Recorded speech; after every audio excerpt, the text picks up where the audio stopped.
This is the second video to section 3.7. Remember from earlier in this section that the inverse of the function will equal x, and the function of the inverse will also equal x. We will use this when we're trying to determine if two functions are inverses of each other.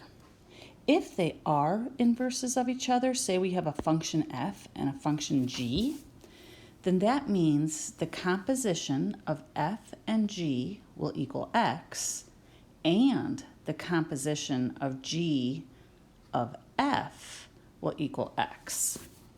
Let's take a look at example 8 to see what we mean. First, let's show that the f of g of x will equal x.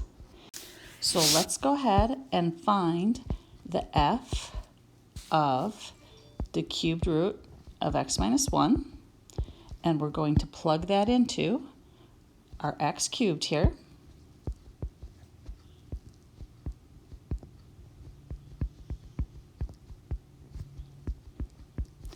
Now the cubed root and the 3 as the exponent, they will cancel each other.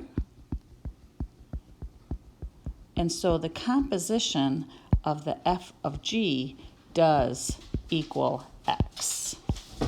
But now we have to do the same thing, but this time to the g of f of x to make sure this also equals x. If it doesn't, these functions will not be inverses of each other.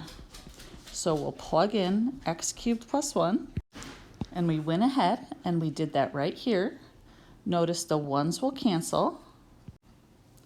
So we'll be left with the cubed root of x cubed, which equals x. Therefore, the composition of these functions, g of f and f of g, both equal x, so these are inverses of one another. Let's say we have a function and we want to find the inverse. Here are the 4 steps to doing that. Let's go ahead and apply those 4 steps to number 9. For step 1, we'll replace the f of x with y, like so.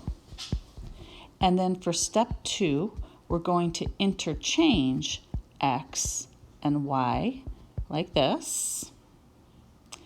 Then step 3 tells us to solve for y.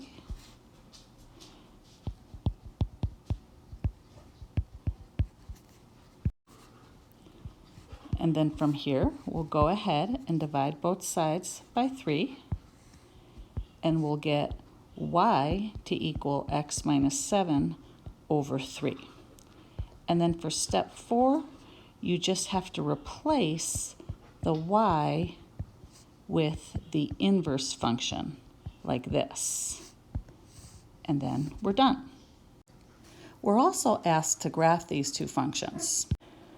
To graph them, we'll have this, and notice that these two graphs are both symmetrical to the origin, which is the same as the line y equals x. I'll draw that in green. If you take a look at the box below, notice they say if AB is a point on the graph, then BA is a point on the inverse. For example, notice here we have 7, 0, but then on the graph of the inverse, we have 0, 7. The second part to the box here, the graph of the inverse, is obtained from the graph of f by reflecting f about the line, and that would be y equals x. And that's the end to the second video of section 3.7.